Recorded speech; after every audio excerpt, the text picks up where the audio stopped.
Israeli সূত্রগুলো বলছে যুদ্ধের এই 2 সপ্তাহের বিরতির বিস্তারিত নিয়ে তারা খুব সন্তুষ্ট নয়, তবে এটিকে প্রেসিডেন্ট ট্রাম্পের সিদ্ধান্ত হিসেবেই দেখছে। অন্যদিকে ইরানের প্রতিক্রিয়া ছিল তাৎক্ষণিক।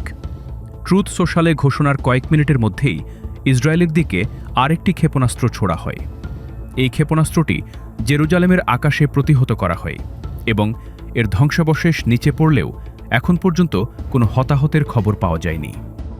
ইসরায়েলি প্রতিরক্ষা বাহিনী আগে থেকেই সতর্ক করেছিল যে আজ রাতে ব্যাপক ক্ষেপণাস্ত্র হামলা হতে পারে এবং সেই সতর্কতা এখনও প্রত্যাহার করা হয়নি।